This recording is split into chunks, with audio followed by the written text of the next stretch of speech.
आइए मित्रों, हमारे YouTube चैनल स्वाध्याय में आपका हार्दिक स्वागत अभिनंदन। आज हम आपसे चर्चा करेंगे नव दुर्गा के दूसरे रूप द्वितीय स्वरूप ब्रह्मचारिणी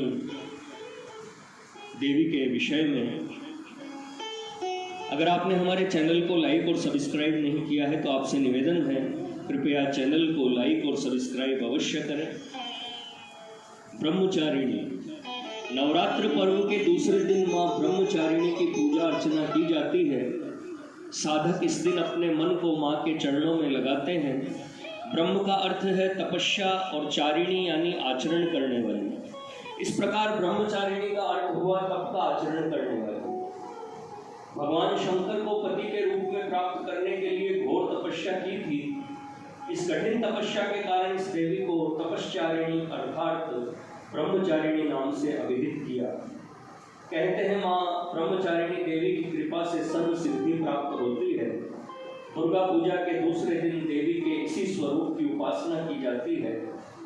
इस देवी की कथा का सार यह है कि जीवन के कठिन संघर्षों में भी मन विचलित नहीं होना चाहिए। मंत्र दधाना कर पदभ्याम मक्षमाला कमंडलो देवी प्रसिद्ध तो मई ब्रह्मचारिणी अनुत्तमा। इस श्लोक में अनुत्तमा का अर्थ जिनसे अधिक उत्तम कोई नहीं ऐसे होता है, और अक्षमाला कमंडलु शब्द में दो वस्तु होने के कारण कमंडलु शब्द के द्विवचन का प्रयोग है।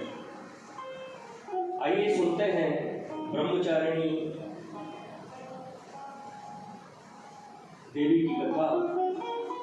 पूर्व जन्म में इस देवी ने हिमालय के घर पुत्री रूप में जन्म लिया था और नारद जी के उपदेश से भगवान शंकर जी को पति रूप में प्राप्त करने के लिए घोर तपस्या की थी।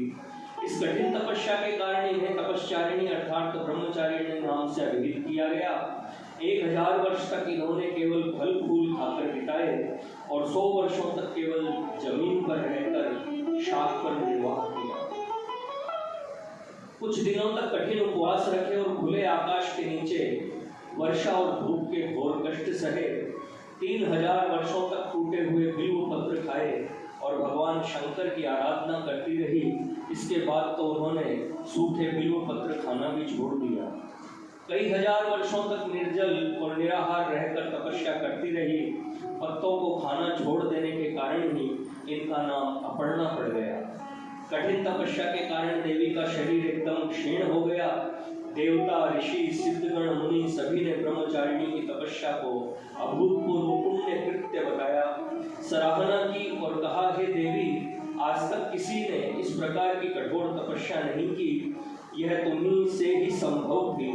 तुम्हारी मनोकामना परिपूर्ण होगी और भगवान चंद्रमौली शिव जी तुम्हें पति रूप में प्राप्त होंगे। अब तपस्या छोड़कर घर लौट जाओ, जल्द ही तुम्हारे पिता तुम्हें बुलाने आ रहे हैं। मित्रों, यह थी नव दुर्गा के द्वितीय स्वरूप ब्रह्मचारिणी देवी की कथा। अगर आपको हमारा चैनल पसंद आए तो इसे लाइक और सब्सक्राइब अवश्य करें। धन्यवाद।